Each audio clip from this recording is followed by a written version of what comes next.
We acknowledge that Tri-Cities Community Television operates on the traditional, ancestral, and unceded territory of the Coquitlam First Nation. We thank the Coquitlam who continue to live on these lands and care for them along with the waters and all that is above and below. On November 24, 2025, Coquitlam's Council reviewed the Urban Forest Management Strategy, Early Findings and Key Directions.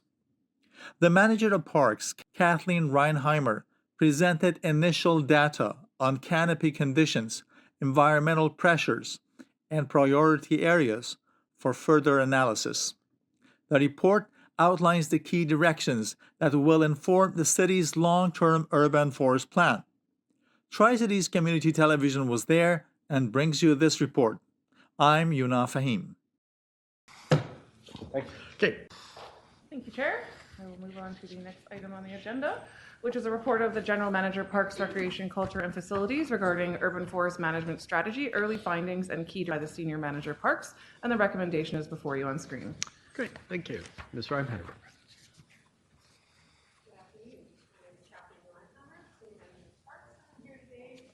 To go through the early findings and key management strategy. The agenda covers basic urban forest to the community, baseline research and analysis that's been done, community engagement outcomes, recommendations, and then next steps. As far as the benefits of an urban forest, they're pretty well documented, and they fall into two different categories. The quality of life and creating livable communities is a really critical, making Coquitlam a livable and viable community. It impacts people's mental health, physical health, as well as provides benefits, cools during the summer, increases property values, and provides recreational opportunities. In terms of the environmental benefits, they're quite extensive, and to summarize here, wildlife habitat they provide, the urban forest cleans the air, provides stormwater management and carbon capture. In terms of our current conditions, the work that's been done documents that Coquitlam currently is at 52% canopy cover, which is a measure that uses LIDAR, radar to measure the height and the extent of trees in the community. And within the urban containment bounds us at 33%. So really important information is included in this graph. As cities densify, by definition, that in less urban canopy cover. If you look at the end of the graph where you have the most dense communities, you also have the lowest canopy cover. In a lot of ways, Coquitlam at 33% within the urban, quite a success measure given the speed and extent of 20-25 years. In the analysis, there's an assessment of strengths and weaknesses. So for sure, the city has done a really good job of preserving some significant tracts of as an urban gem that really is in a class in the region. As well, there's Coquitlam River Parks, as well Hoy Scott, just within a couple blocks of here, but across the city, aligned with the watersheds as well. The city's done a great job of recognizing the importance of the urban forest in general, and doing tree risk assessment and engaging the public in urban forestry initiatives, both programming and hands-on volunteerism. Okay, for some reason this is not clicking. Oh, there we go.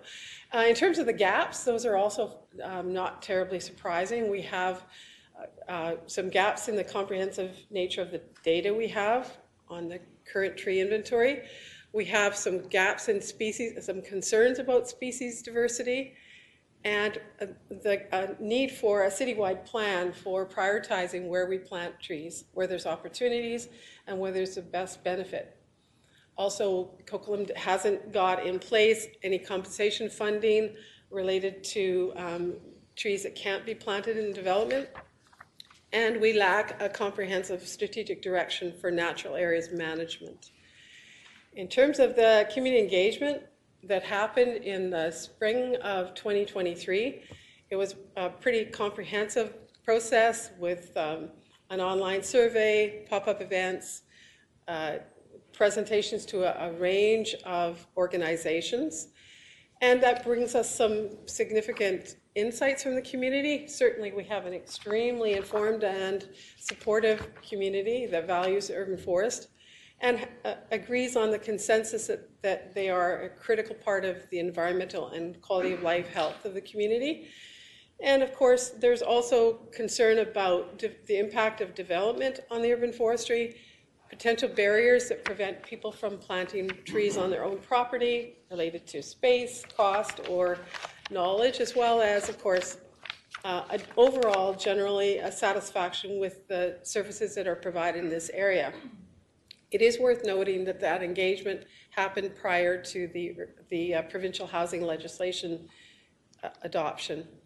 When you look at the satisfaction ratings from a graph perspective, you can see highlighting the areas of concern, again, are repeated, the concern about protecting trees during development, making sure we plant and replacement plant trees at an adequate pace, and then opportunities for expanded public education and engagement. To build on success, it's really important to note that Coquitlam's current policies and practices have created a fairly successful urban forest. But if we focus on that, this strategy can make huge difference over time by proactively caring for the forested land, which is a very significant, probably 75 to 80% of the parkland across the city, enhancing tree planting requirements citywide related to development.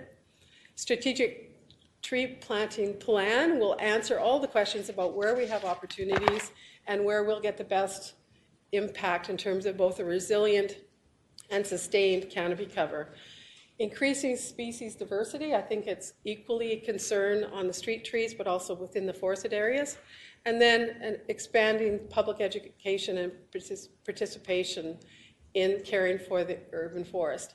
So building on this success is the result of focusing on things that are within the city's purview to deliver. One of the examples I want to show is the current policy that is in place on Burke Mountain, specifically that requires tree planting based on the rezoning on private property, but then also has diligently planted street trees. And over the last 20 years, there's really impressive impact on those streets as they've grown, as the trees have matured, and the trees on both sides of the private property line are thriving and making a huge difference in that neighborhood.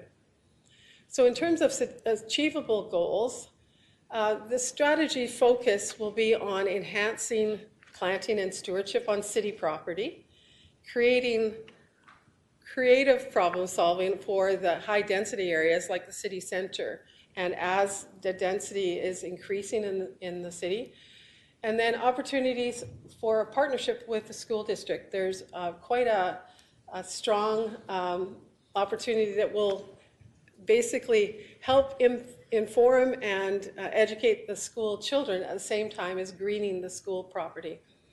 And of course, increase community engagement, education, and volunteer opportunities.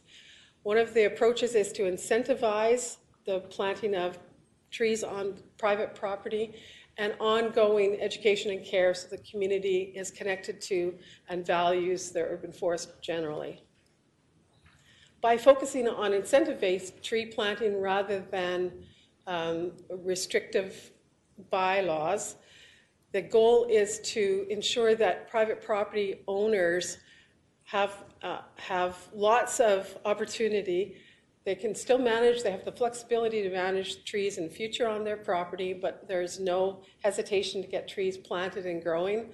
Right now, our bylaw focuses on sensitive areas, both riparian and steep slope, to protect the ecological value and the slope stability. It currently has a low administrative burden. It acts to support and encourage the establishment of a resilient and long-term urban forest without adopting a heavy regulatory process. One of the big recommendations is to establish, to basically expand what's currently on Burke Mountain. That is that there's minimum tree planting that has to go on based on the size of the lots. And then when that's not possible, there's a cash in lieu system, the collection of funding that will then be able to go into tree planting and maintenance across the whole city. So right now, that the cash in lieu system doesn't exist at all, and expanding it across every type of development is quite impactful, along with, of course, having real clear goals about, based on the size of a lot, how many trees should ideally be planted there. And as I say, this is actually building on the success of the Burke Mountain development. Now, in terms of the strategy, we're at the early findings and key directions stage, to be followed by the development of a draft strategy through the rest of this fall, hopefully returning to council in early in the new year with a draft strategy, and then sharing that publicly with all the interest holders, both the committees and the stakeholder groups, and then with the goal of bringing a final strategy to council by the end of T1 in 2026. Thank you for your attention. Okay, thank you. I've got Councillor Marsden, followed by myself, and then Councillor Mazzarello. Great, thank you very much. Just get back to this report here. So I appreciate the report and the work that you've put into it. That's all great. Just a couple of thoughts here. The 40% in the Metro report, what they call their aspirational goal, what was that number based on? Can you give us some background on that? Was that some statistical data? Was it some scientific work? Or was it we grabbed a number that sounded solid? Through the chair, my understanding is that the Metro system went through an exercise. It didn't include Coquitlam or, as far as I know, any other community to arrive at a statistical goal. And it was based on assumptions that tried to predict the amount of growth, the amount of development, but also what the carrying capacity of each community, what kind of housing requirement they would be adopting. So it really is a theoretical exercise at this point that we didn't have a role in developing. Okay, all right. So I support setting targets, setting goals. Okay, I don't, again, I sit on Metro Van's, I'm vice chair at Metro Van with the Air Quality, Climate and Flood Committee. And we've talked a lot about goals, but really need to be science-based, number one. Number two, I think, I don't know that went through that piece here in terms of what Metro Van did in coming up with their numbers. So I'm not tied to that number 40. The fact that we have a significant amount of space outside of the urban containment boundary, it's good. The number looks okay inside, but we obviously are changing. I think the impacts we've seen in terms of the reduction of tree canopy, we can attribute directly to Burke Mountain in large degree, just because there's significant housing been built up there that didn't exist 10, 15, 20 years ago. So I'd be interested in seeing what those numbers and how they stack up.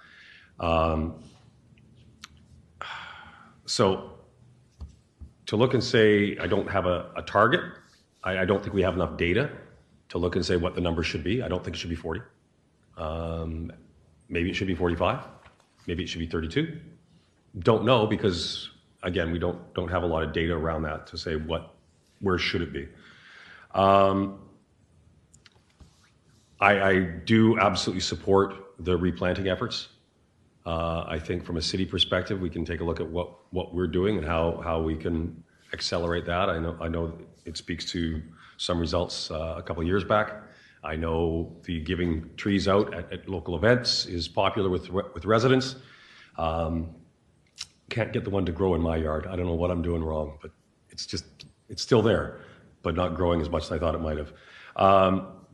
But I am challenged by some of the stuff or not challenged, but we need to be cautious when we talk about the type of housing we've got, the towers, and then the planting on those podiums and that sort of stuff. Obviously, what we saw in our courtyard just outside City Hall with the roots and the problem with the membrane and thus the leaking down below. So again, I really think the placement of the trees is critical. And we need to say, how do we make it do it? Cash in lieu, not a fan. Unless you have a fully articulated program that you're going to present to me in its entirety. I need to know how you're going to collect it and how you're going to spend it. Because as we've seen with our daycare program, we're taking cash in lieu. That's the easy thing for the developer. I'll just write you a check. What are we going to do with it? So we've amassed some money in our daycare fund. I haven't seen the framework on how we're distributing that. How are we doing that? How are we utilizing that fund? So if part of the work going forward is going to be a cash in lieu system, it needs to have a very, very clearly articulated process on how we're going to use that and what it's going to deliver for us. If it's just used to fund the current tree planting programs we have, I'm not going to support it. I would prefer to look and say, you know what? Some of the challenges we're going to have going forward are the new housing legislation. You know, we're going to get far more lot coverage with the provincial regulations foisted upon us than we would have historically. And so if the pushback has to be, we need some trees, so be it. Let's push back a little bit. Because I think we were methodically figuring out how to develop and grow our city out. And what the province has done is really thrown all that out the window.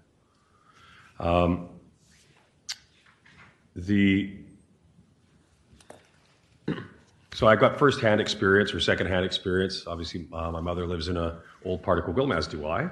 And she had a number of trees in her yard that were concerning. They fronted the front of the yard. And as an elderly lady, she was concerned for her safety.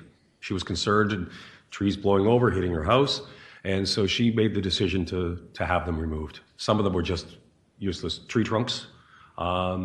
But then she was expected to replant with some stuff. And so she now has the 4 or 5 vibrant trees that she's replanted are great. She's maintaining them. That's wonderful. I like that program. And I think that's the type of thing we do. So when you talk about taking the Burke Mountain program and bringing it down to the rest of Coquitlam, I support that.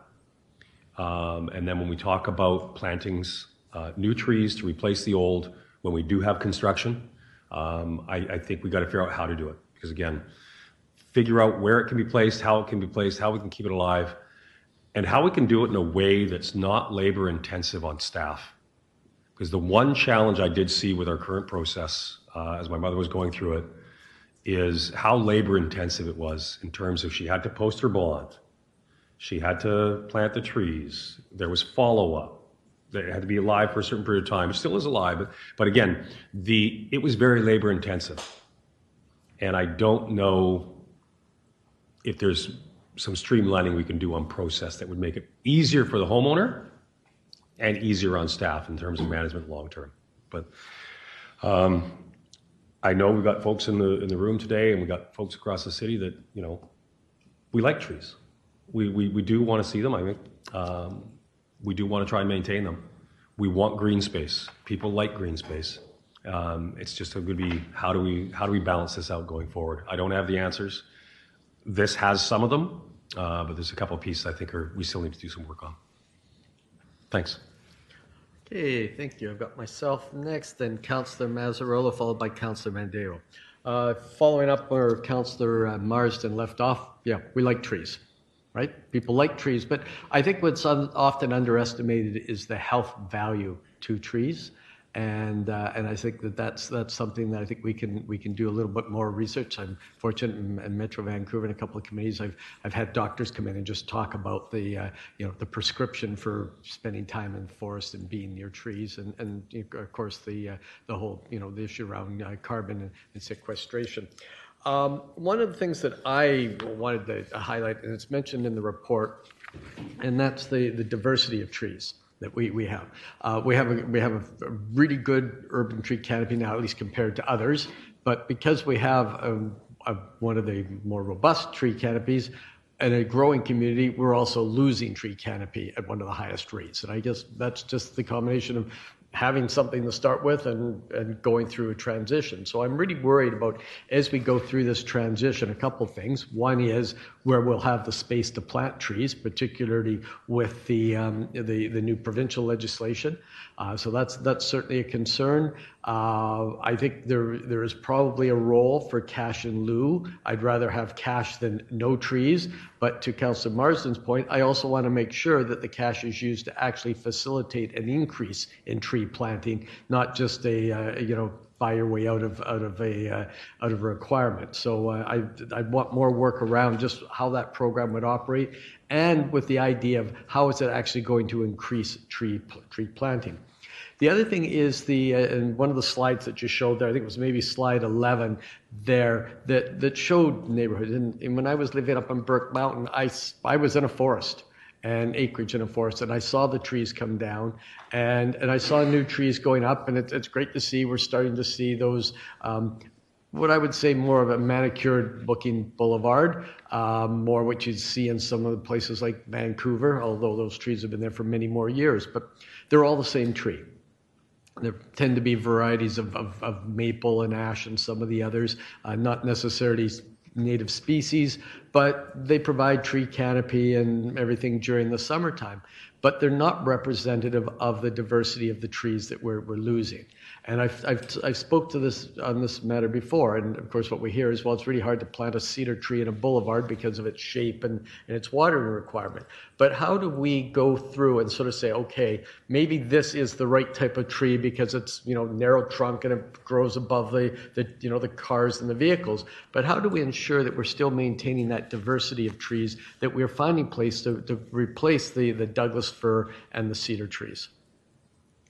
Through the chair, Councillor Hodge, interestingly enough, I just came from a vacation in Greece where I was absolutely shocked by the number of conifers that are thriving in very constrained streetscapes, including a species of pine that branches up high, so it has a flat top in nature, as well as some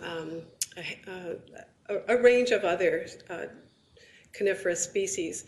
And so I think it's a challenge for us as an industry and as a regional urban forestry group to think about how we can get within the production stream trees that are more diverse than what we currently have. So one of our big challenges is when we have a list of approved species, and of course then whether it be the project manager or developer goes looking for them and buys whatever they can buy.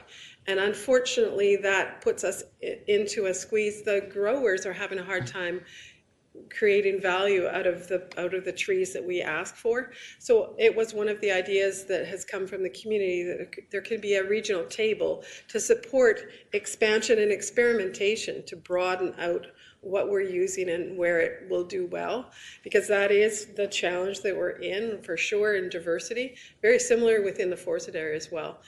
And I just want to maybe catch this opportunity to say that one of the intents isn't to say that we won't measure anything. It's about what's our prime KPI. And in this case, our measurement can be really validly the measures like the diversity of species that are in all of the categories of urban forest, as well as all of the other measures around successful, how many trees that are planted live for the first 5 years, etc. So there's real harsh really discrete accountability measures that are intended to be included in the implementation plan, so that it's not just in 25 years will there be a measurement that reflects all of this work, but that on an ongoing annual basis we can track progress. And I think that's pretty important because, again, you know, the tools that we're using, whether it's just aerial photography, yeah, in the summertime when the maples all go wide like this, it looks like we got a great tree canopy. But in actual fact, that's not what we had before. And that's why I speak to the biodiversity, is also that in the winter seasons, when the coniferous trees are still there, that we need to make sure that we've still got that biodiversity, and that we're making sure that they're planted in areas where they will do well. I think you mentioned here school grounds. An excellent opportunity to plant where we've got open spaces, where they've got room to spread out. I know, having planted trees in school grounds, years before I was on council, I undertook a project at Lee Elementary School. We thought we had 14 classes, so we got 14 trees and planted them on Earth Day. But again, they had to be a certain size because of requirements of having mature trees in an area that's got a heavy traffic impact. So again, you know, trying to get the right species, plant them in the right place, and also looking for the opportunities to plant more mature trees so we get that replacement much faster. I've talked in the past about tree moving, or even in cases where developers are required to buy the trees years in advance. I know we've done that in a couple of projects that we've got coming up, where we said, we know we're going to need the trees in 3 years. Let's start growing them now so they get 3 more years of growth when we plant them. And I know that comes with challenges in terms of watering and care, but I think we have to look at all of that as part of the strategy. I'll just quickly got a couple other points that we're looking at. You'd mentioned, again, the data. I think the data is really important, both getting accurate data for today. Targets, I think, are important, but I think they also have to be realistic and achievable. And finally, I know that we've, and others may touch on this, but we have had some emails from the community, and thank everybody for being here today and for your engagement. And I think we had about 1,800 people in one form or another engaged in the plan to date. And this is just the first draft. But one of the things that came up in one of the emails is just the idea, and it's often talked about, is the bylaws and the tree cutting bylaws. And that is something that, you know, has been talked about for years. Different cities do it differently. And maybe just you could speak to where we are today and why staff is supportive of the current plans. Thank you. In a snapshot, Coquitlam has what's known as a permissive bylaw process, that it does very little to discourage or to create any incentives for people not to grow trees on their private property. That is an outcome that is, I think, part of the success, why we're still at 33% canopy cover despite the kind of growth that Coquitlam has been through.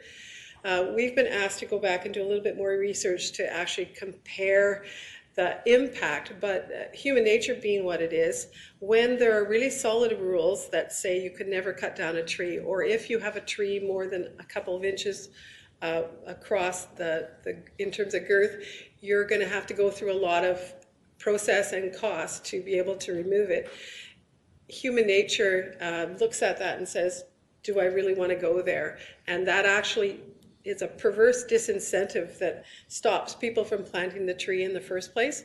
One of our clear convictions is that people will plant trees when they have the information. So this is about the right tree in the right place. Often people are afraid of having a huge big hemlock or Doug fir on their property line or on their property.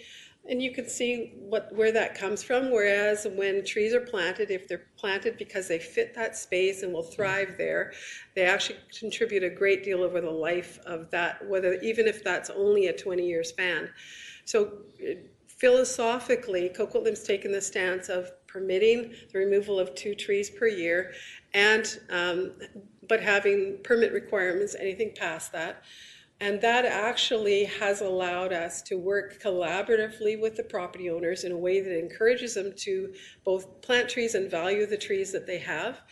And it doesn't run any risks of people thinking, all I really have to do is kill this tree and the problem's solved. Because as somebody who's a horticulturalist who's grown trees for a lot of years, I know how easy it is to kill a tree. And when we inadvertently say, here's all the hoops you're going to have to jump through if you want to add a shed or change your driveway, any of those things going, or in stratas, if it becomes more of a nuisance than not, Unfortunately, having the rules doesn't stop people from removing the trees. So what we're trying to do is think creatively about all the ways we can actually go on side with property owners and go, wouldn't this be great? We can support you making those decisions, making the right decisions, making sure that you have the right information to support that. And then the question around removal of trees that's linked to development. That's the other part of the practical reality, is that Coquitlam has very, very extensive obligations to increase housing in this community, and by definition, we don't want the creation of new housing to be at war with the survival of the urban forest. We want to find ways to meet in the middle and make those two stronger at the same time. So it isn't a them and us kind of situation. Okay, good, thank you. Okay, I'm got more people have lit up now. I see Councillor Mazzarolo, followed by Councillor Mandeo, and then John Luck. Yeah, thank you, Chair Hodge. Thank you for the presentation, Ms. Reinheimer. It's been a while waiting for this one. 2023. Just maybe a general question to staff. Was the delay because of the provincial housing legislation? Is that mainly what took this one so long? Yes. Quite a number of projects were delayed actually in 23, late 23 and 24 because of the legislation really took over. There was multiple departments involved in advancing a number of mandated projects from the province that could not be delayed. Okay. No, just curious. I agree with you that Mundy Park is absolutely one of our crown jewels in this city, 100%. Can you go to slide number 6? So a couple questions and comments on this one. It's been touched on already, so I won't go over too much of it, but the species diversity. If I understand you correctly, essentially, right now there's not a financial incentive for nurseries to grow the trees that we need, or that would have a diverse species of trees in order for cities to purchase and then plant, because they don't see necessarily the demand there. So it might not be financially feasible for them to do, whereas they know certain species always get picked. And therefore they know they have some cost certainty, or they have some certainty that they will make revenue from the purchase of those trees. Do I understand that correctly? Through the chair, with a little bit nuance, is that the growers are trying to make money, and so they're focusing on the trees that they know are steady growers and will be at the acceptable size in the shortest number of years. Okay. So there are species that we would love to see on our streets, but will take another year or two to grow to that size. And so it really is about these entrepreneurs trying to make a buck, and it's a pretty straight calculation. How many years do they have to be in the ground before they're ready to be planted? Okay, so I can see the financial incentive for them to not want to use up the space that they have, which is limited, for the tree that is going to give them the most turnover, so that they can make. Okay, is there a way potentially that, and this would take I think some coordination here, but if we, with other cities that are maybe focused on wanting to increase their tree canopy, as I think you hinted on, if there's some coordination saying to these I think nurseries, if I have the term correctly, you grow them. Yes, it might take an extra year, but we will purchase them. And if we give them that certainty, might be more inclined to use up the space, which is limited, to plant a tree that may take an extra year. Would that work potentially? Through the chair, I believe there's a lot of scope for coordinating that kind of regional kind of direction, because right now the nursery owners only know, am I selling out what I've got or not? And so pulling all that information together, making sure that we're clear about what would make the difference, and then delivering that to the industry. I think there's quite a bit of room for creative problem solving there. Okay. No, I appreciate that. If we can go to slide 12, I think this is the slide that the recommendations are here. I can't remember if it was on a slide or not. The 40%, it's been touched on a little bit by a previous councillor.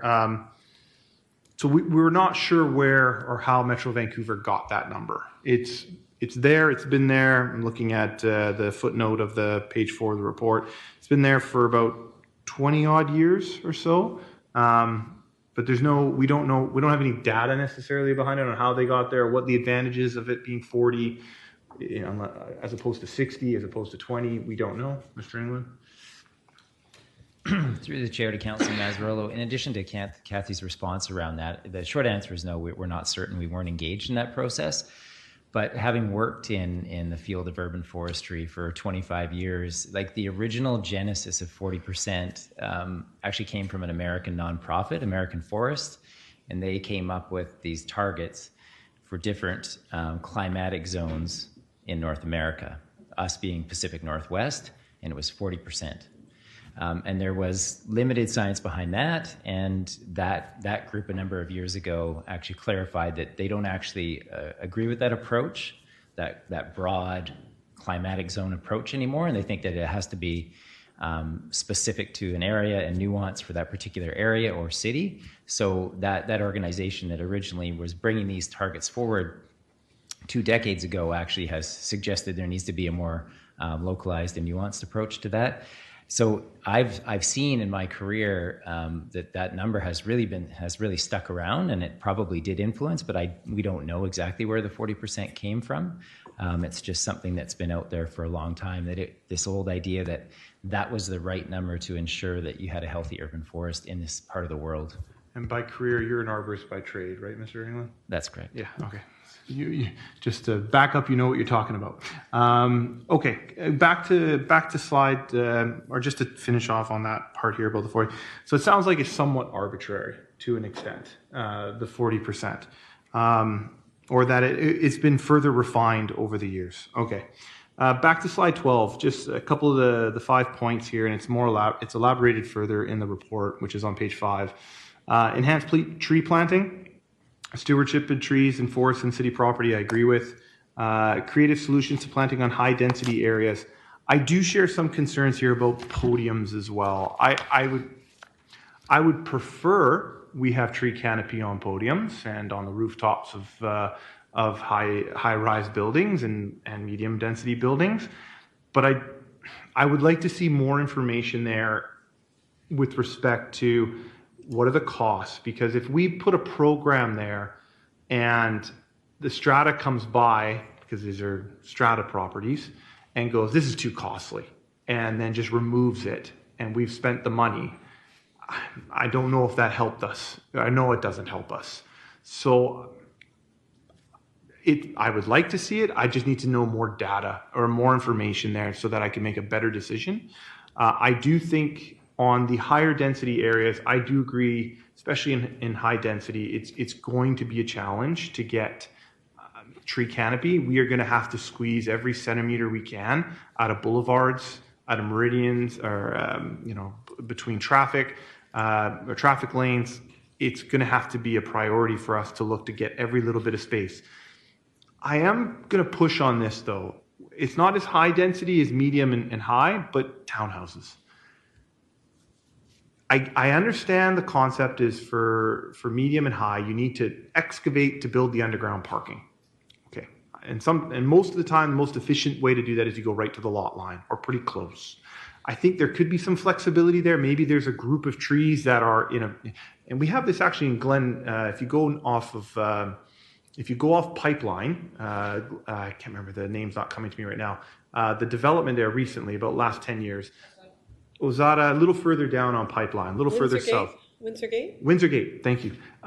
There are spots there where the development happened and there's maybe a 10 meter by 10 meter just area that is trees. And I don't know if, I haven't had it explained to me, but if there was a policy at the time when that development was taking place that permitted that, or, that we would take a look at the land, at the land before it was cut down and excavated, is there an opportunity to retain some of that tree cover there? Because when I go by it every single time, I always see that and go, why can't we do that in other places? So that's my comment on the high density one. I think we could look at it a bit more, but townhouses especially. You don't need to go underground and dig out a car park. I'm frustrated, and it's mostly because I live beside a lot right now that is being developed through townhousing. I like the townhousing, but it was nothing but trees prior, And in order to get this development, it's just been clear cut. And there are spots now that are being built and not being built on that lot that I'm like, I don't know for certain if there was a tree there, but there's enough space now that you probably could have kept a few if there was one there.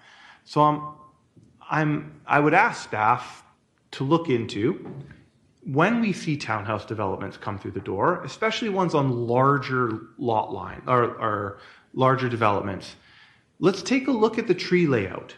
And is there a way to design the townhouse complex that can retain some of it? Because you don't need to excavate the whole thing. I know it's more efficient if you did. At the trade-off I'm willing to consider. That's for the townhouses anyway. Continuing here, exploring opportunities for planting on school sites. Yes. I know School District 43 has their own challenges with the increase in population and having to rebuild a lot of schools, but there are spots on their properties we know they're not going to be building a school. It was mentioned before, there are slopes near the lot lines. Absolutely, let's engage with School District 43. We have a great relationship with them.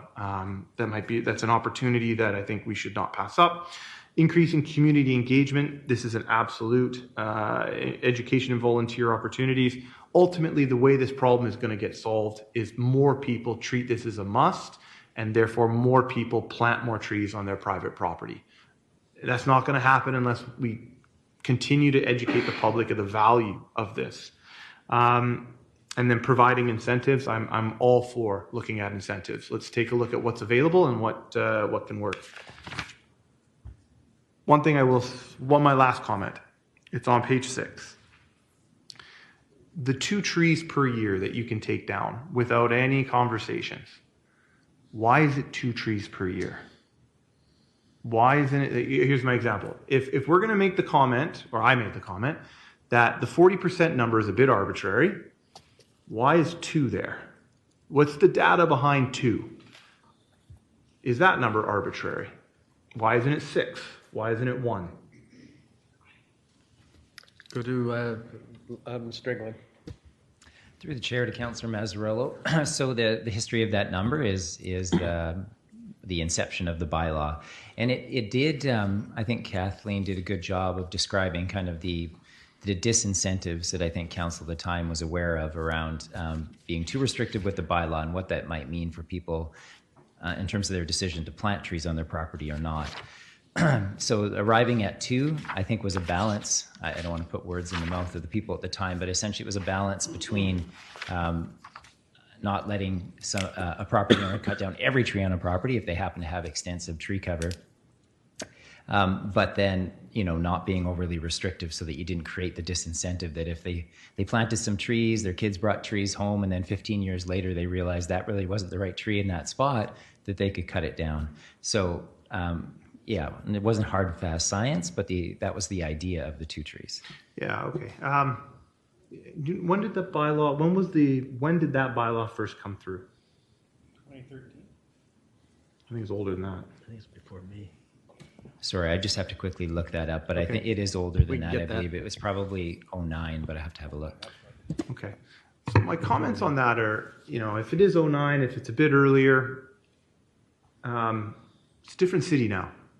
Right? This is, the Coquitlam I grew up in was predominantly single detached homes, not much high density or medium density. I can understand we would have had a higher degree of tree canopy at that time. You may have been able to say 2 trees per lot at that time makes sense. We would still retain a lot of tree canopy. Our city is very different now, and it is going to be very different moving forward, especially when you look at the TOAs. You look at the number of neighborhood plans we have for medium to high density, that are not near TOAs. Austin Heights is a good example. Meyerville is a good example. Burke Mountain Village is a good example. These aren't in TOAs, but they are going to have higher density. So I think a relook at that. And I think there's also a bit of a misconception out there that people are out there running around looking to chop down trees all the time. I don't think that's the case. If that number were to be reduced from 2 to 1, it gives you a little bit more time for the homeowner to rethink about cutting down every tree on your lot. Or not every one, but you save 1 per year and maybe reevaluate that decision.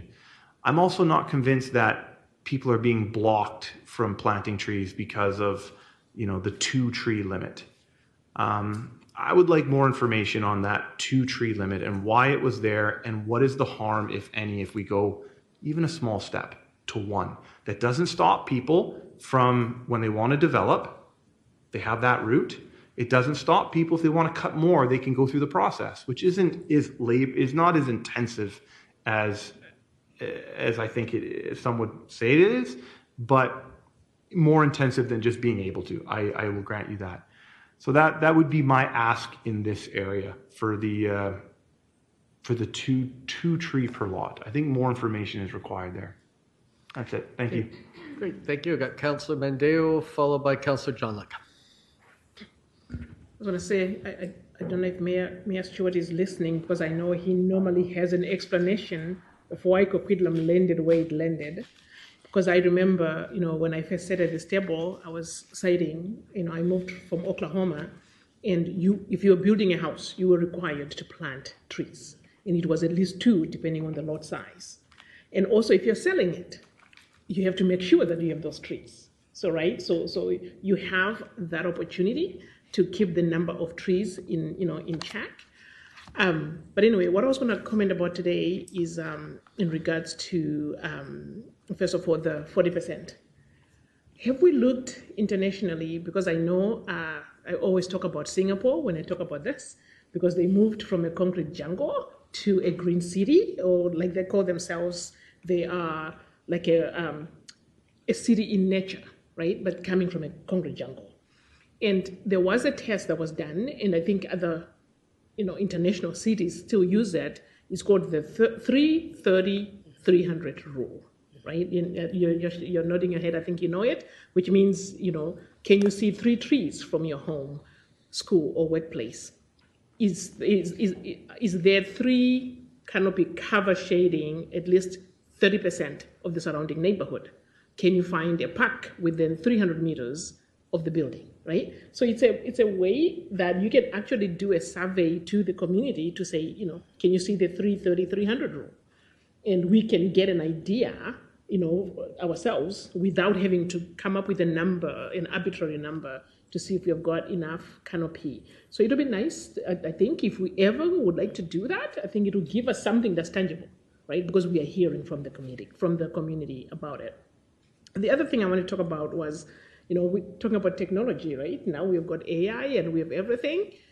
Do you know that there's now GPS for trees? You can actually track the trees through GPS. And again, it'll be something that will be really good, and I know students at universities would take that in a heartbeat to create, an app in order to do that.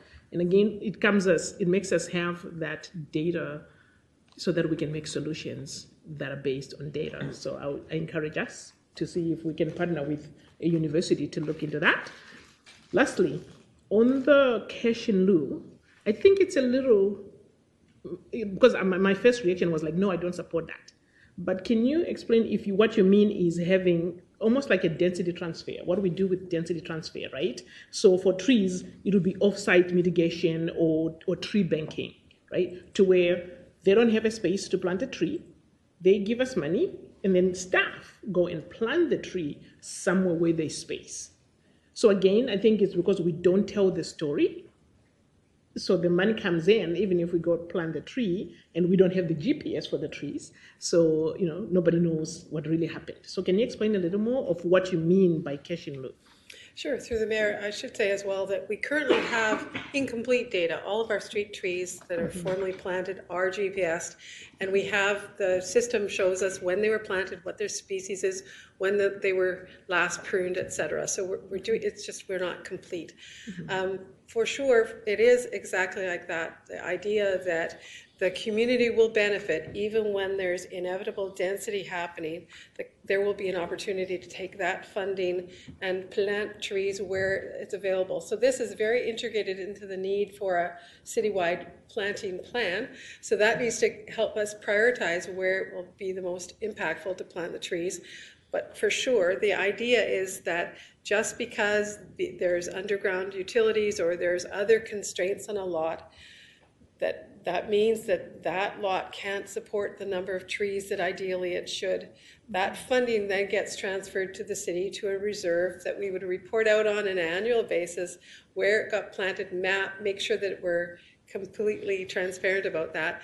And then that actually says that neighborhood is benefiting even though there's a short-term loss of tree canopy. There's actions that can happen that will revert to the ideal, kind of get us as close as possible to the tree canopy we're looking for. Yeah, so to that I'll say words matter, right? So let's not use cash and lieu. Oh, okay. Let's use, offsite mitigation. Let's use tree banking so that people know that's exactly what we're doing, right? So that's my comment on that. Lastly, I wanted to talk about the native species. So we are having that problem, but we also know that if we have native species, we are also going to be supporting the native wildlife. What can we do in order, because you mentioned the problem, I think someone earlier mentioned having to, commit and purchase the trees ahead of time. I think from a business perspective, a business owner would appreciate that because I already have someone who already bought the trees, even though they're coming in 3 or 4 years, they already paid for them. So now I'm okay to have this lot because I'm not going to just keep these trees and I don't know if they're going to be bought, right? So maybe there's a space that we can do through economic development as well to have that linkage between the need of the trees that we need, because we know how important it is to have these native species, to also supporting the businesses that have this uncertainty that makes them make choices that are not aligned with where we want to go. And that'll be all my comments. Do you want to comment on that or go? Okay. The only comment I wanted to make is that absolutely part of the concern around species diversity does apply to our native forest as well. We have a great deal of land that we're custodians of, that we want to be in as good shape in 100 years as it is today. And to do that, it means we need to be really mindful about how we replant when there's opportunities to add diversity, because our native forest is also losing diversity. You're probably familiar with, there was a newly emergent hemlock looper that wiped out many acres along the North Shore. When it got to Coquitlam, we don't have big dead stands. It's because we didn't have single species stands of hemlock here. So it's really important for us to make sure that we're looking at both the street trees and park trees, but also the forested trees. With that in mind, what will this look like in 100 years? And that's going to take some interesting work because, as you mentioned, hemlock now, or I don't know, we're still planting them, but we have to be really careful not to plant blocks of anything. And then we don't have now, my dad would have been 100 this year. He tells stories of when he was a teenager, our forests here were 30% white pine. There's virtually no white pine or other pines in our native forest. So there's work to be done, and that's the part of the industry to step up to make sure that we end up with our forests staying as diverse as possible, as well as our street trees. So I still have a comment to make following that up. You're right. If you look at, I think, let me go back and say, there ought to be collaboration between what we're doing and what the province is doing, because we know with hemlock, when they do when they cut the forests, from the forestry industry, they replace with hemlock. One is cheaper, two is a fast grower, but we also know that it's problematic, right? So people are going to go to the low-hanging fruit. So the policy needs to, not only, because if they limited the number of hemlocks that they are planting, then the people that are selling are going to have the ones that everyone is supposed to have, right? So there ought to be like a collaboration with the province as well, so that they don't counter the work that we are trying to do to get the diverse in species, and they're going with one, and it's going to be the best seller. So we lose at the end of the day, right? So thank you for that comment. Okay, good. Go to Councillor Johnlett, followed by Councillor Kim. Great. I'm going to pick up where Councillor Mandeo left off on the cash and lieu piece, because I just want to be clarification here on this. We're not really talking about cash and lieu system. We are talking where there's not an option here for an applicant to buy out. This is, say, a developer cuts down their tree. One tree's on the property. They've cut it down. They're going to pay a security deposit to the city. They've replaced the tree. They're going to get their security deposit back. We would only do a cash in lieu in an extraordinary situation where geotechnical, some reason that tree cannot actually be planted. We would then keep the money. So I think maybe the language in the draft strategy needs to change, because when I think cash in lieu, that's the language we use around our childcare reserve, where we say to developers, if you don't build the childcare, you have the option to pay us money instead. There's not an option here. This is you need to plant this, we're going to hold the money, and if you can't plant it, we're going to be keeping the money. It's a little bit more nuanced than that. Maybe Andrew has a thought, or Lanny wants to describe how more complicated I'll it go is. to Mr. England on that one. Yeah, through the chair to Councillor John, and to add to what you've articulated, this is more around, so if a developer is consolidating lots to build, let's just say as an example, medium density apartments, 6-story wood frame, and let's say it's half an acre, the site, there's a relative amount of trees that would provide the right amount of canopy cover on a site of that size. But realistically, as much trying to do their very best to create places to plant, etc., they may only be able to, again, so it's not a buyout. You do have to plant trees on that property, but realistically, for the success of those trees in the long term, instead of maybe 12 trees, you can only plant 8 trees. And so in lieu, and maybe there's another terminology, the 4 that are not going to be able to be sustainably planted on that site, that's where the money's collected to plant trees elsewhere to compensate for that. That's fine. I completely support that direction.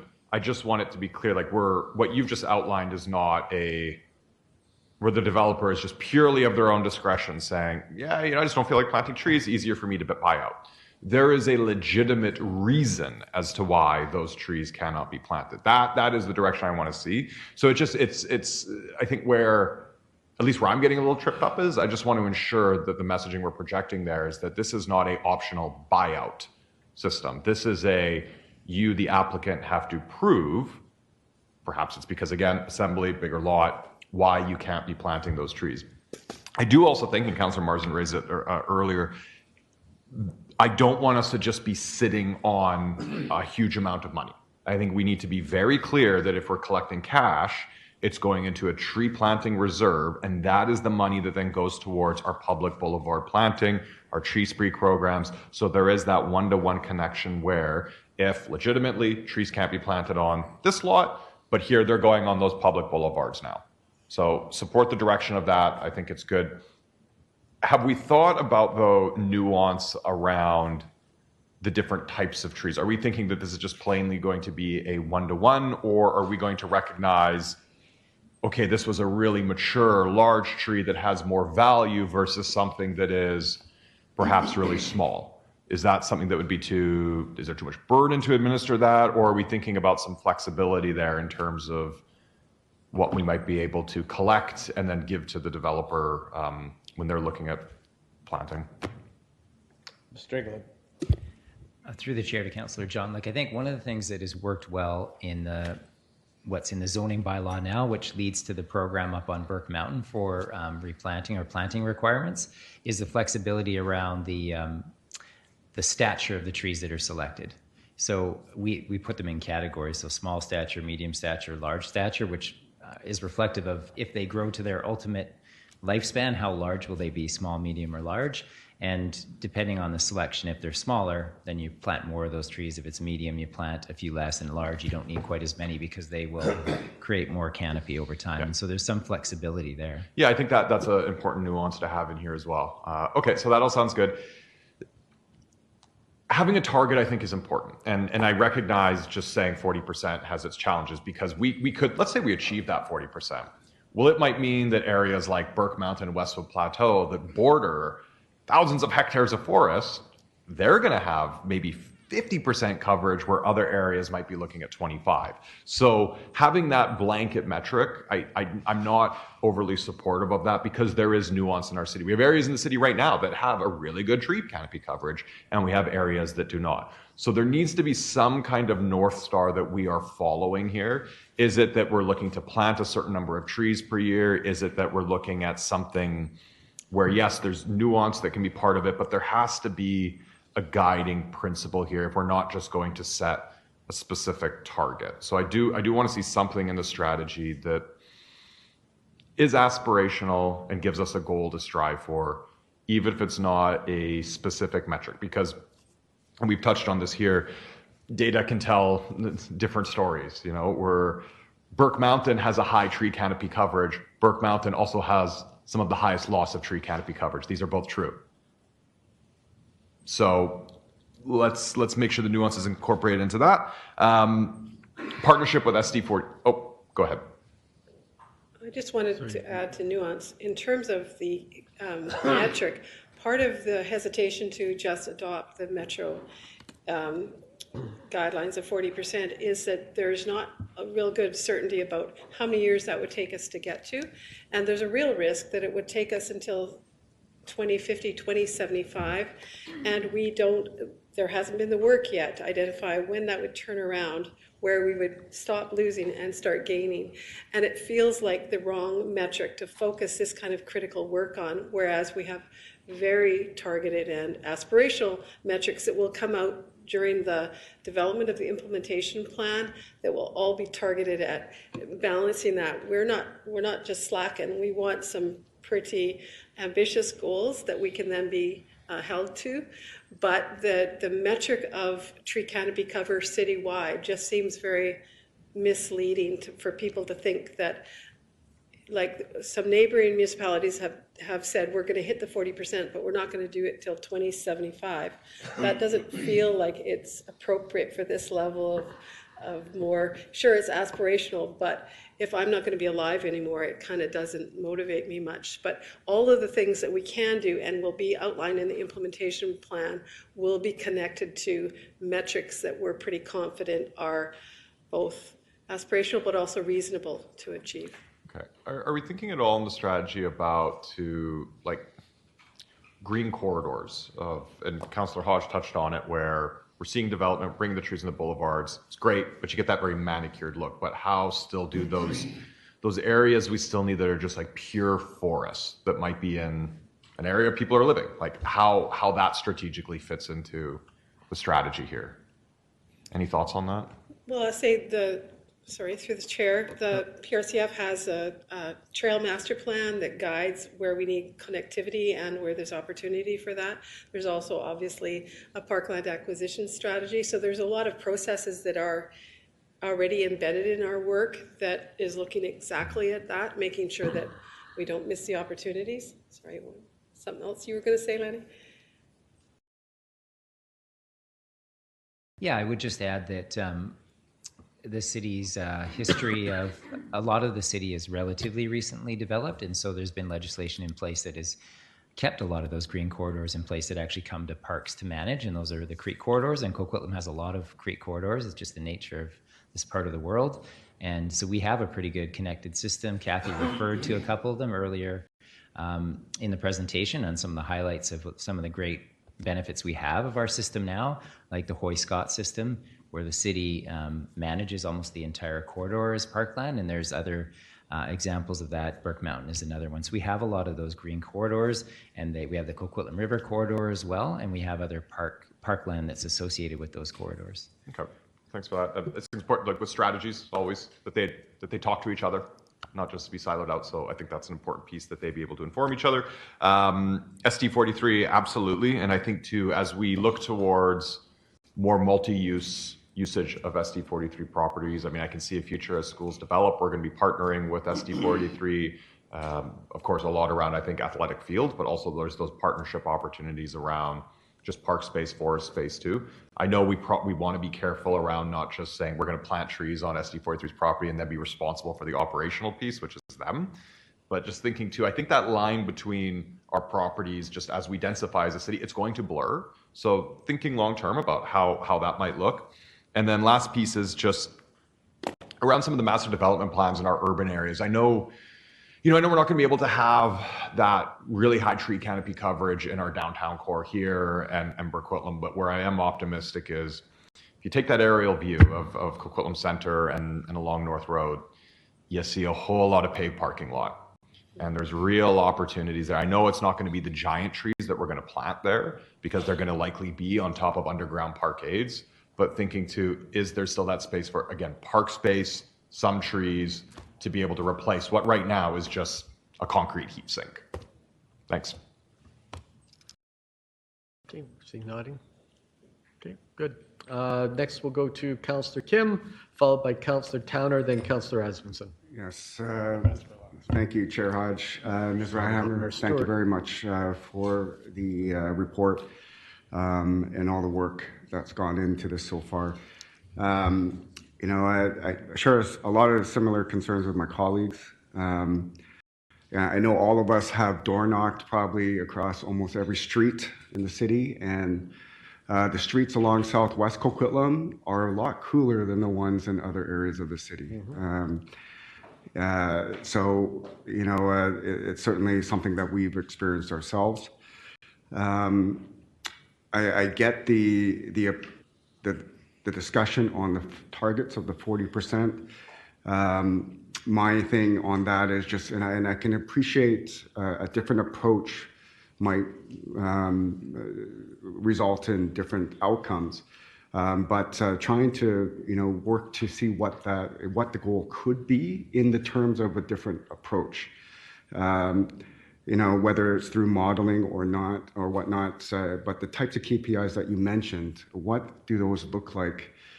So that we can all kind of get an understanding of what we're trying to achieve, and throughout as time progresses. So I can appreciate the fact that a blanket 40% canopy might not be helpful, especially when we have very urban downtown cores outwards to our more rural areas as well. So trying to get a better understanding of that as we proceed, I think along this process will be something I'm looking for.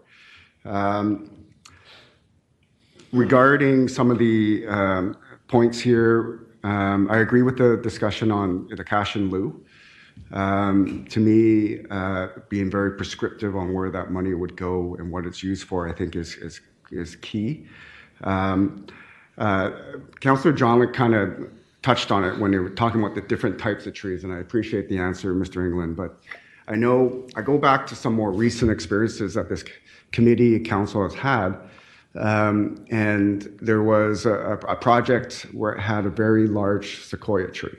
And just for the fact of the type of tree it was and the history that it had, it was a very big discussion around the table. So how do we account for some of these trees that have that type of value? I know that another project that came on and decided to keep a couple of trees. You know, so there, and we were all very supportive of that. In this age of the smooths, you know, let's face it, if tomorrow every single family homeowner decides that they're going to subdivide into 4, we've already seen through past experience, more recent experience, that the impervious surfaces in addition to the trees are going to be seriously impacted. So where I'm coming from now is like, how do we work to manage this type of process? Because we spent so much time with the new legislation, and this is now the new reality that we have to face. And I'm hoping through this education and other aspects of this plan that we are going to find that, I guess, that new balance. Because I think there, you know, it's the smooths are going to cause some issues in our more mature neighborhoods. So I'm trying to think about, you know, what are the types of incentives?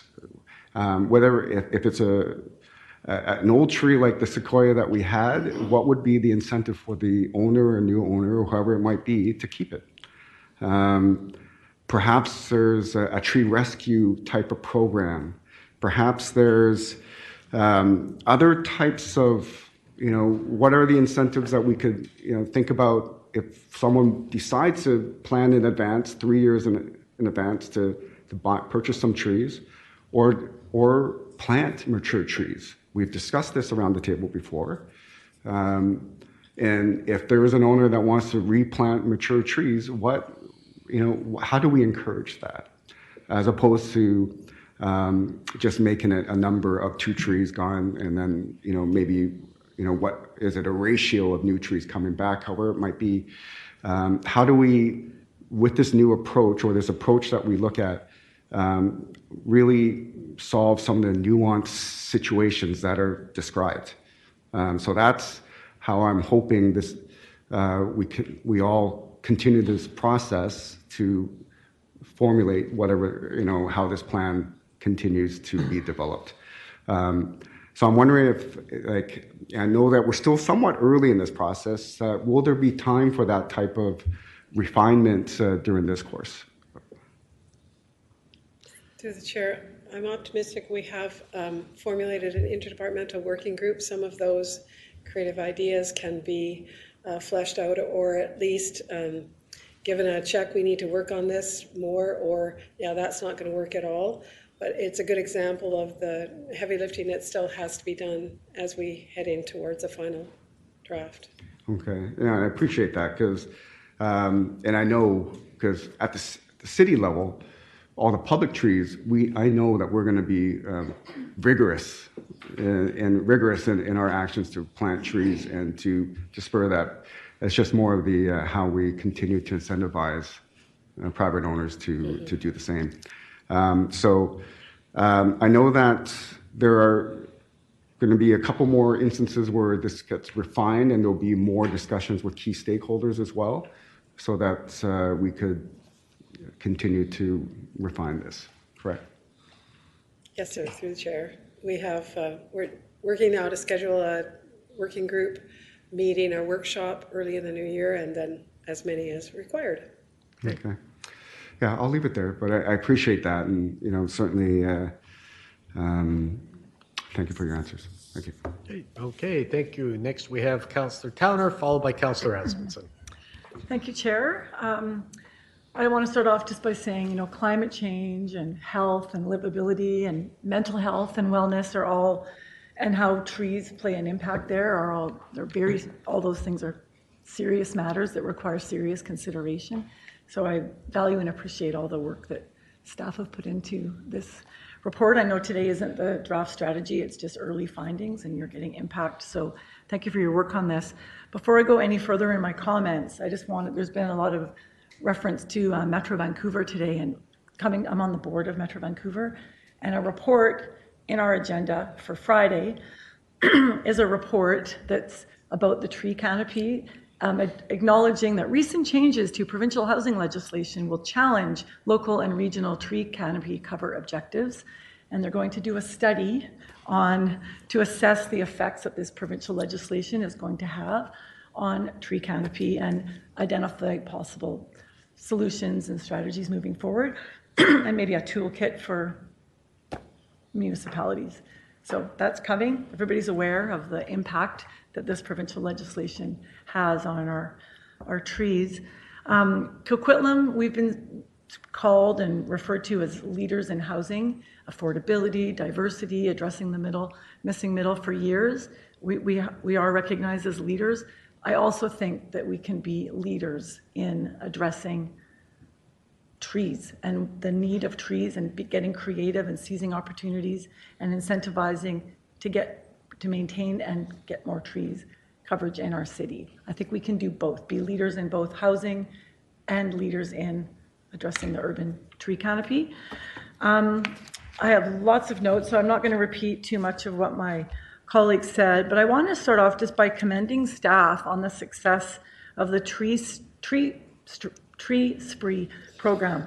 It's my understanding 10,000 trees were planted in 2022, and between 5,000 and 6,000 new trees were planted in 2023, 2024.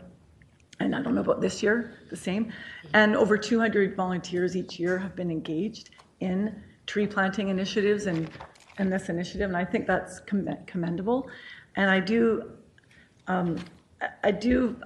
feel strongly on having goals that we can measure, like a metric, and this is one metric that we can measure. How many new trees are we planting each year, and how are we engaging the community? We can't do this alone. We need residents to participate and speak up and give us feedback and all that. I also, moving forward, none of us here really fully understand yet the impact that the SHMU, the small scale housing mandates, are going to have on our neighborhoods. And I'm just wondering if going forward, we could have a policy or a metric that if the project impacts X percent of lot coverage, then there's room for 2 trees or 1 tree or 5 trees, depending on the coverage. I don't know if we can be that prescriptive, but if we can get, I mean, I've driven in other cities and I've seen some of the schmoo, and there's not room for even a rose bush because it's just the setbacks, and they wouldn't get any sun anyways. So if our lot coverage is less and the setbacks, and if there's room, then I think we should put that into the policies if we can.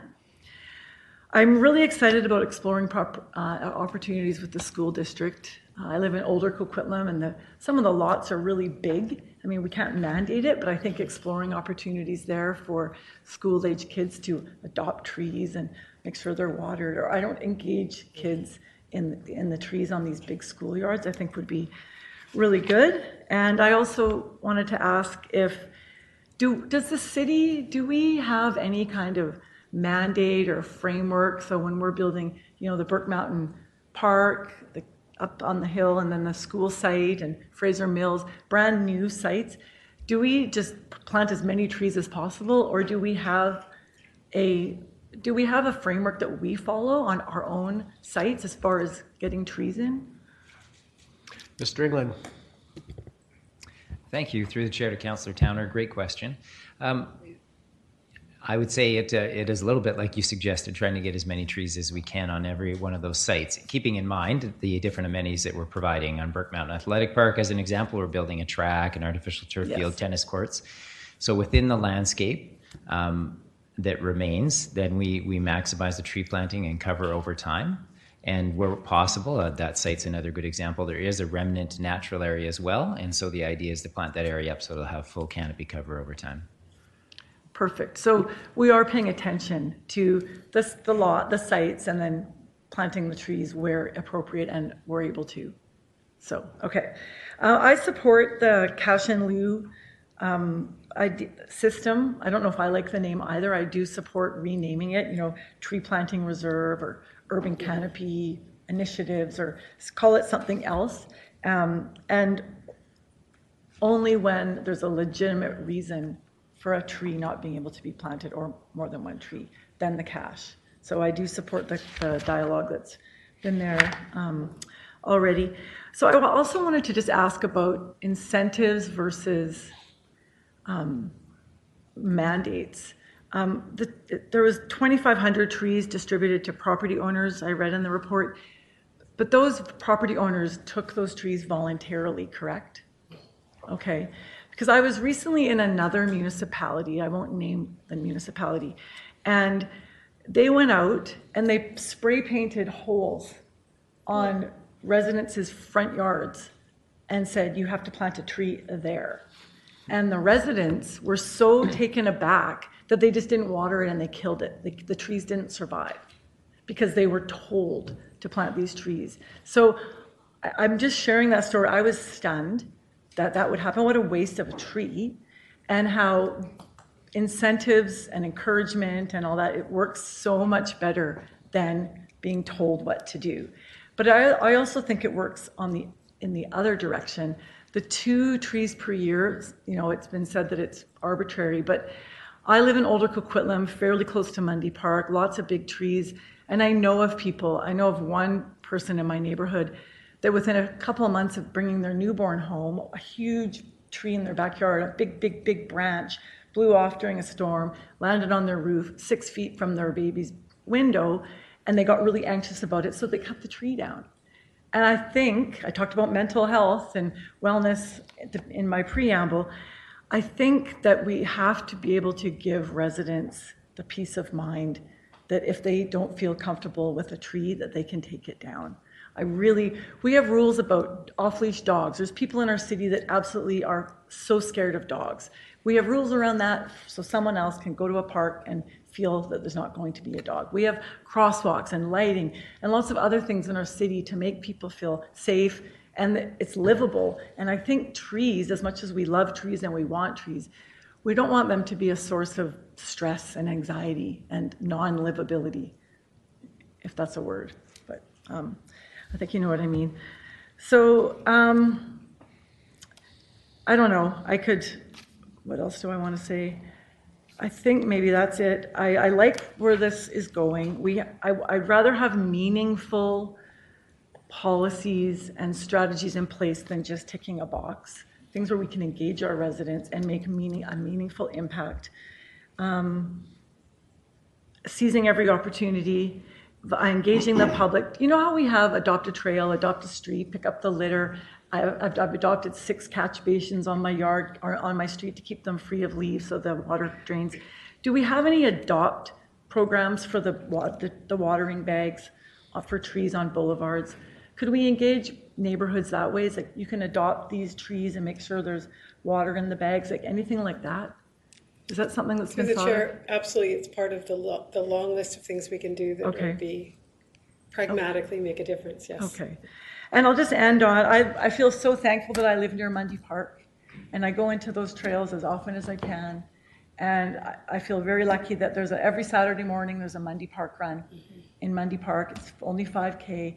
And everybody I talk to who participates in that, what they say is, you exit off of Coma Lake into the forest and you just feel different. It's not about the run, it's about being in those trees and how much people value forests and trees and health and wellness and everything that they provide. So I love trees. I think there's a lot we can do, but it's finding that balance between mandates and incentives and health and livability. So thank you for your work on this. I look forward to the draft strategy coming forward later this year. Okay, next we have Councillor Asmussen and then Mayor Stewart, who's joining us online. Well, overall, thank you. I support the direction of this report. A lot of good work's gone into this. Just some overall comments and stuff. Going back, I think it was mentioned by Councillor Mars at the beginning, the tree canopy and how it's more of an arbitrary number. And I look at the 33% inside the containment boundary, outside the containment, we're 52%. But when I compare it to Vancouver, Burnaby, New West, Richmond, and so forth, they virtually have no containment boundary. So we're getting penalized by a containment boundary saying that we have less in our area. So that's what I don't like about the Metrovan report. It's arbitrary. I think in the report you talk, it's not feasible to meet the 40% in this time. But I also think that I truly believe that we're 52%, because I take in the whole city, the whole area. And unlike those areas, we're quite lucky. We have Burke Mountain, Pine Coatley and Regional Parks, that is 38,000 hectares of land. Above that, we then have Garibaldi, which is 195,000. We have the Coquitlam watershed, which is another 22,000 trees that are surrounding us that these other areas don't have. So we have a lot of trees in our area. So that one there, I just find it's a little too arbitrary. We're doing a good job. The diversity of trees, mature trees take longer to grow, they're a bigger cost. Also, if you do order them, you don't know if they're going to survive or grow to the height that you want them when you want them.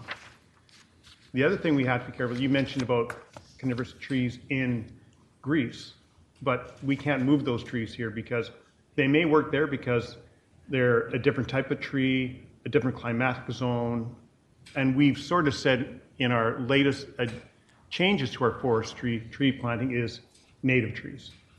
That we want to have mostly native trees within our area here. So ours for that have a different growing pattern, different root structure. So there's differences that we have to be realistic to. And so that's the area that I think that we have to be careful of. And it's difficult because I've looked at a lot of developers. By the time they get their approvals, they don't know when they're going to get their approvals or get approved to pre-order trees. But the problem I've seen a lot of developers tell me is that there's such a demand for trees that they can't even get them when they're required to. And some of the developers are going to have to come back later. We put up bonds for that. So and we have to figure out why is the industry so small that it's not supplying the demand. So I think that's another issue just outside of our city, but I think it's all cities, all areas of the province, and even we've been trying to purchase trees out of Washington State at times to bring them up to help fill the void. which causes some other risks and problems with it. So that's the one I think we mentioned. I don't think people realize the small housing legislation, the effect it's going to have on tree canopy cover, but also groundwater infiltration. Now, one thing we did do is we put on storage detention tanks on every lot to help retain some groundwater infiltration on all those lots. That will also save the city in their costs of maintaining or expanding our stormwater by keeping it on lot and keeping that groundwater infiltration. That's one thing we do.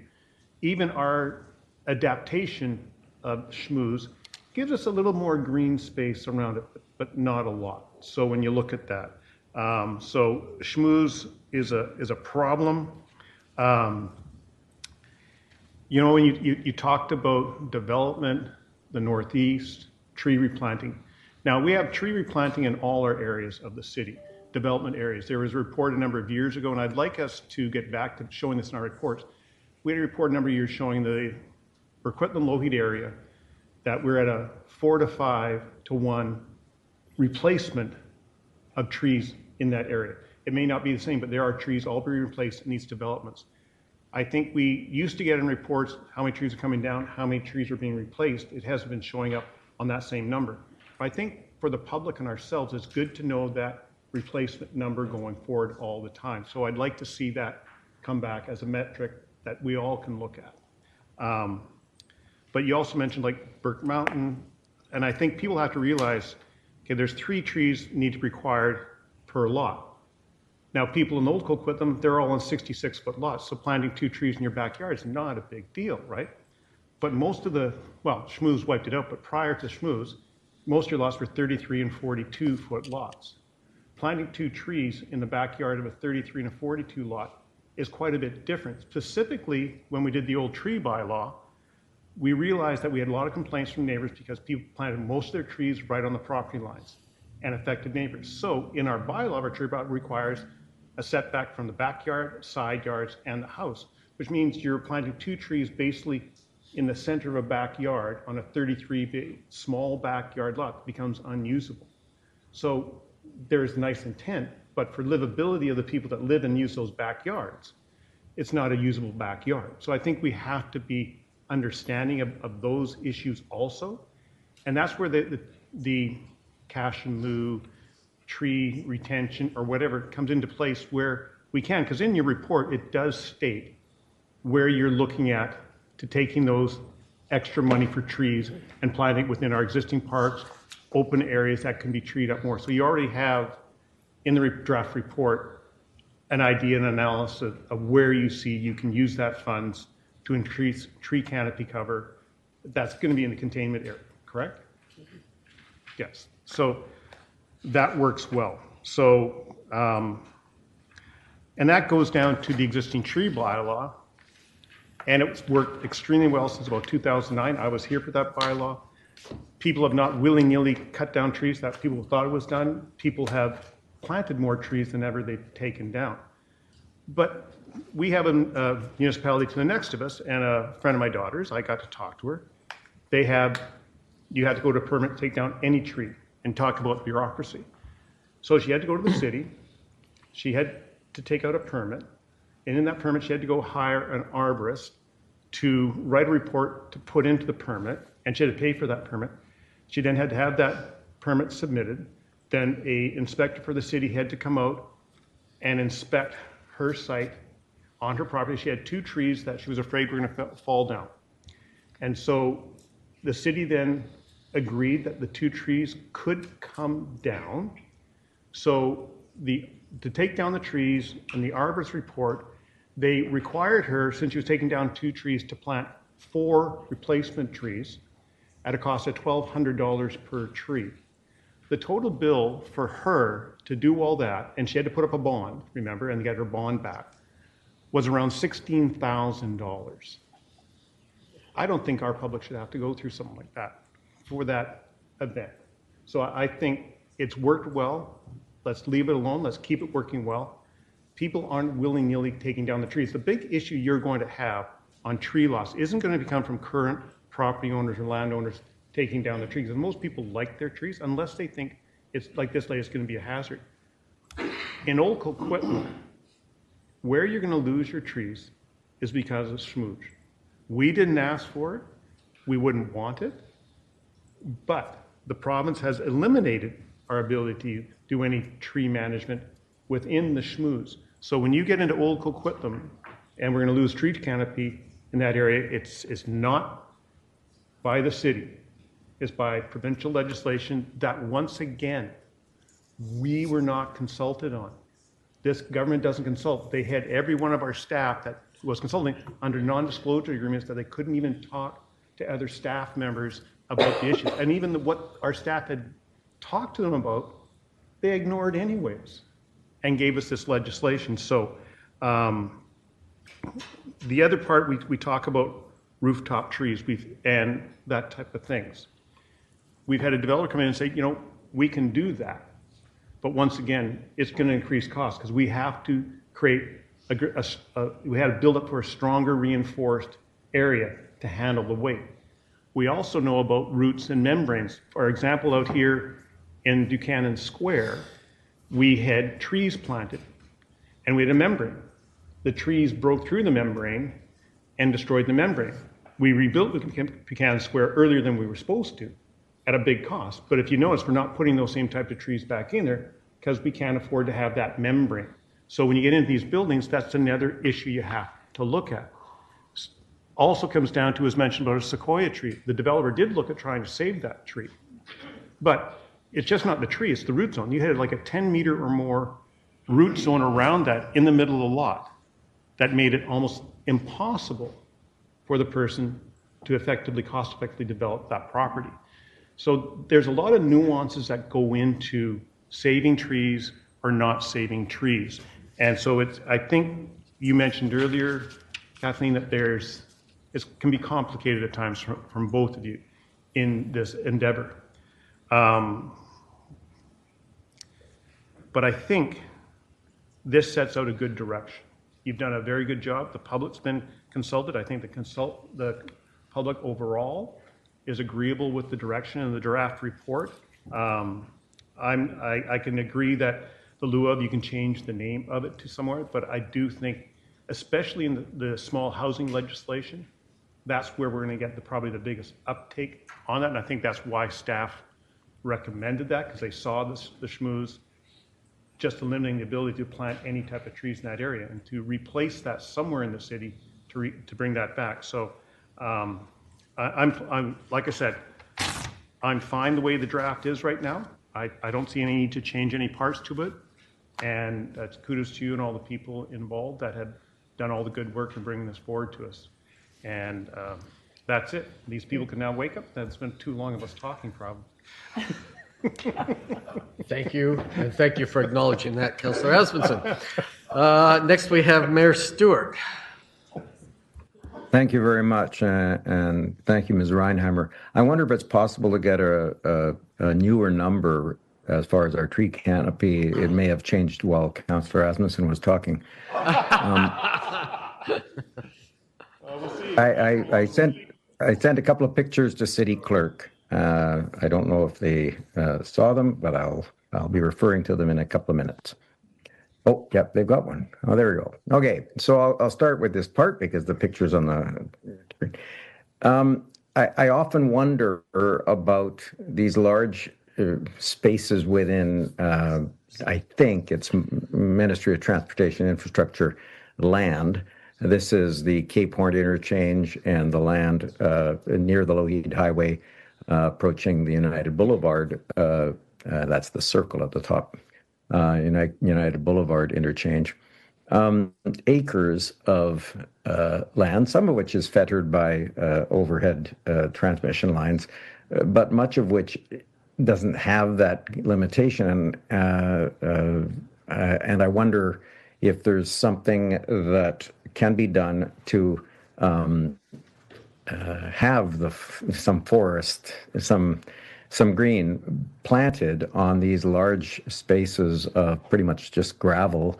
It would, from my perspective, have some cooling effect, but also really demonstrate that we are serious about trying to make up for the emissions from motor vehicles.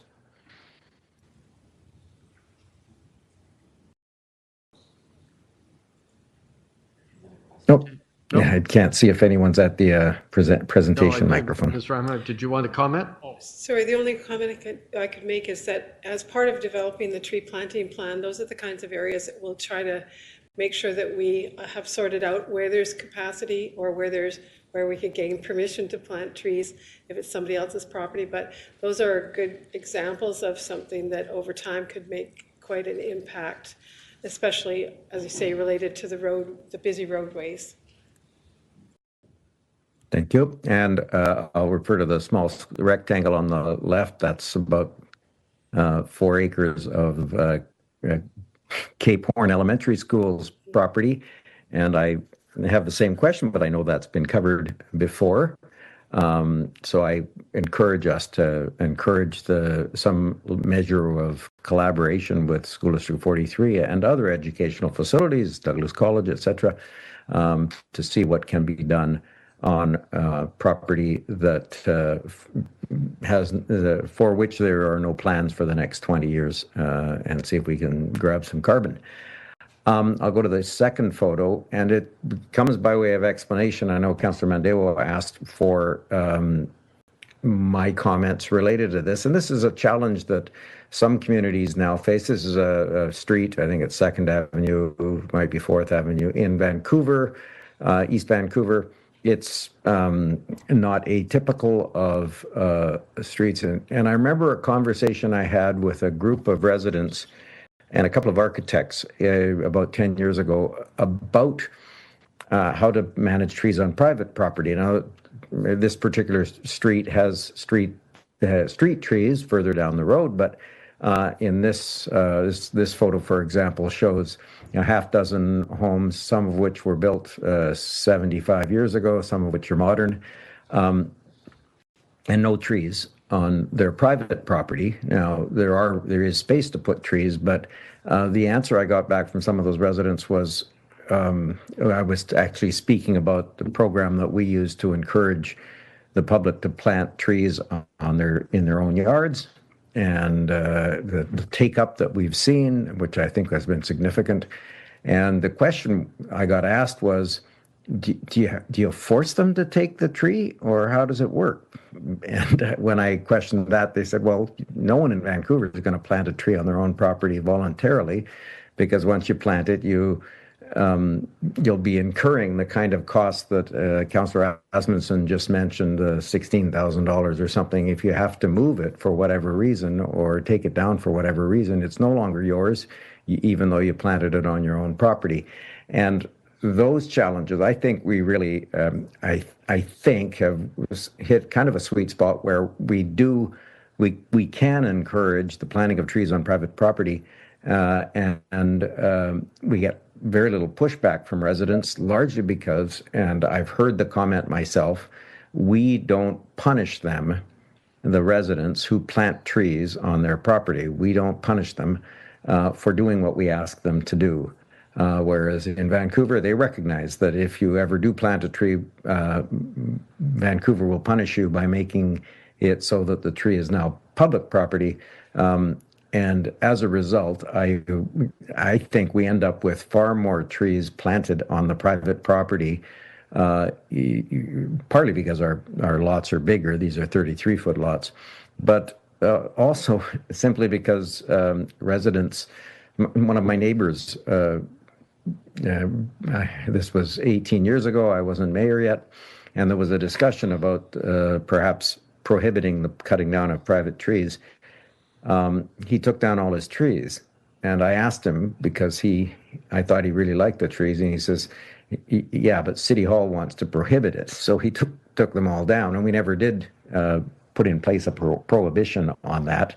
But it is human nature. We want, I think, lots of residents want trees in their neighborhood and don't necessarily want them on their own property, particularly if the perspective of the city is that once the tree is there, it can't be removed, even if it becomes dangerous, or even if it limits the use of the property by the property owners. So I really like the report. I think this is a really important discussion. We know that trees in neighborhoods create microclimate reality that lowers the temperatures. We know that. That said, we also know it's not as much about carbon because 99-point-something% of the province is not designated for urban development. So we do need to make sure that urban development takes place, particularly in areas served by transit. And we are a community that has public transit now, and we owe it to make sure that we put in place the kind of housing densities that will support the transit and reduce GHG emissions through transportation. At the same time, I think there's room to try to find a way to plant trees, particularly street trees, but also trees on private property wherever possible. And so I'm looking forward to seeing this process move forward. I medically can't attend today, so I thank you very much for your deference to my rambling. Thank you. Thank you. And for a second time, I have Councillor Mazzarello. Yeah, just quickly. Thank you, Chair Hodge. There's a lot of talk about a boogeyman here, that if we do a change of the bylaw and we say you can't cut down trees, which I don't think anybody here said, I didn't say it either, I just said, why do we have two? That all of a sudden people are going to go around chopping down trees. Go to slide 4 if you please. I would like to know if it's possible to find out this information so that we can make a decision based on data and an analysis of that data. Which of these municipalities have instituted a bylaw that there is a penalty if you cut down a tree on your private property? And when that bylaw was instituted, did we see an immediate effect in those municipalities right before the bylaw came into effect, that they lost a whole lot of their tree canopy because residents were afraid that they would no longer, as been quoted around this table here, own the tree? It would be public property. I would like to know that. If the answer is yes, this will happen, then I want to get the most tree canopy as fast as possible with the metrics that are provided in this report. It will factor into my decision making. But if the answer is no, I think that's information we should know. That's all. Okay, thank you. Councillor Asmunson for a second time. Just one issue I forgot to raise about maintenance of trees and the type of trees. I know a number of years ago we went down to Portland on a trip about transportation and stuff like that. And we were looking around and we were going down Main Street, these big, beautiful trees, and they were London plane trees. And a couple of people said, we should go back to Vancouver, we should recommend in Coquitlam that we start planting them. The guy from Portland goes, no.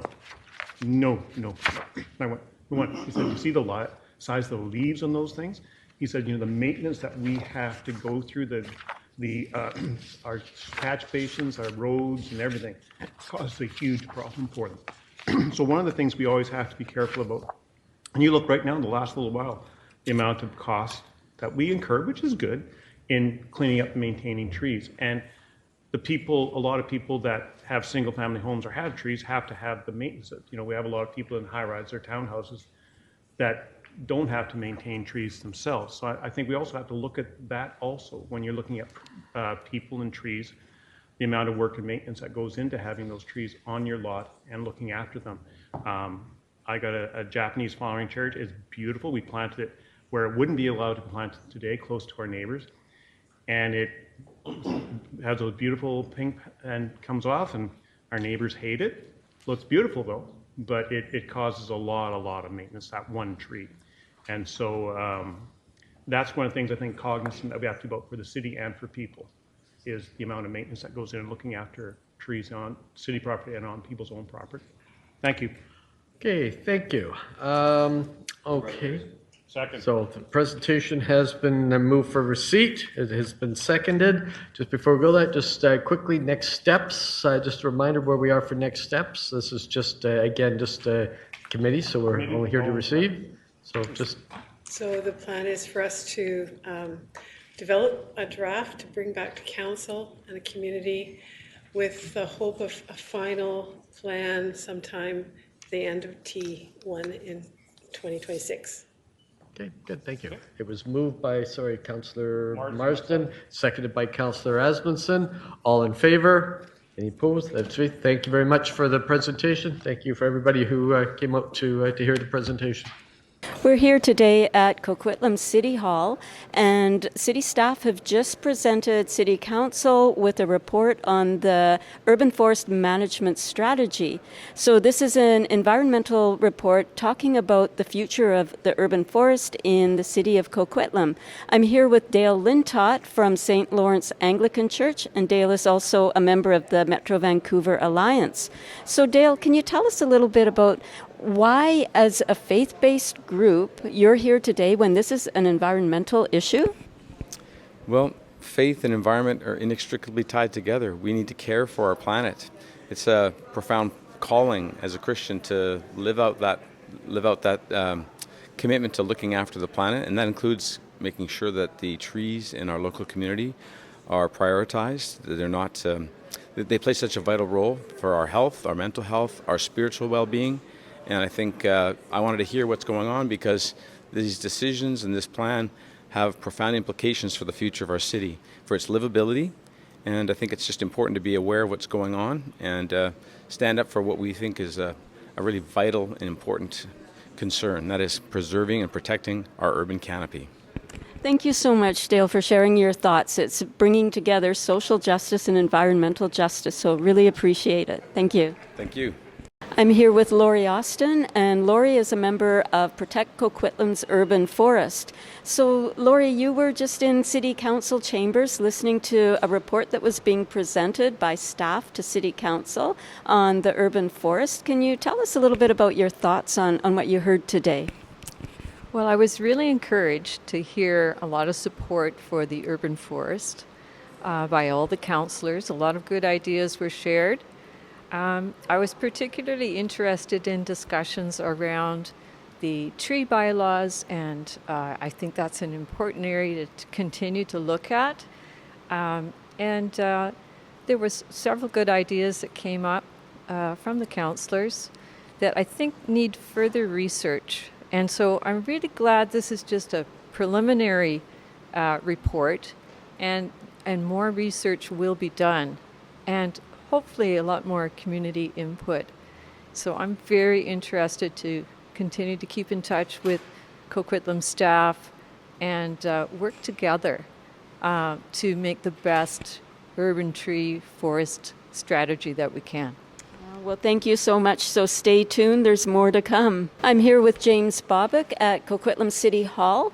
And James is a Red Seal certified horticulturist as well as a founding member of the Wondrous Tree Fellowship. And so today, James, we've been talking about the urban forest and just seen a report that's gone forward to council. Can you tell us, there just seemed to be a lot of excitement in the room and a lot of people engaged. Can you tell us why the excitement? Like, why are people so excited about the urban forest? Well, I was really encouraged today to see the council really asking a lot of important questions on trees and the value of trees in our urban forests. And I think that just speaks to the idea that people are starting to understand just how valuable trees are and how much we need them in our cities. So why do we need them? Like, why are they so important? Well, there are so many reasons why trees are really important. Of course, one of them being stormwater mitigation, right? You know, more trees we have, the more permeable soil we have, the less runoff, the less problems we're going to have with flooding. We know that trees filter the air for us. They clean the air, providing a better quality of air for us in our communities. But one of the big things, one of the maybe most important things, especially in an urban environment, is the ability for trees to cool the ambient temperatures, right? So to reduce that heat island effect that is becoming more prevalent as we get hotter, drier summers, we only have to look back at 2022, where we had the heat dome, to see how important trees are. We know that many of the fatalities, the 600 people that sadly passed away during that heat dome, many of them most of them lived in areas that didn't have sufficient tree canopy coverage. And also so important to our mental health as well, living in the city. I think that's one of the things that's maybe not appreciated as much as it should be. Just simply being around trees, being in the forest, having street trees nearby your home just creates a much better mental health. It reduces stress, makes you feel better, and physically, trees actually give us an immune system boost. So very great for our health as well. So we'll look forward to the urban forest management strategy going forward and hopefully some more public input into that. Absolutely. I feel very encouraged at this point, and I believe that the Coquitlam City Council will adopt, hopefully in the near future, a very strong urban tree strategy. Thanks so much, James.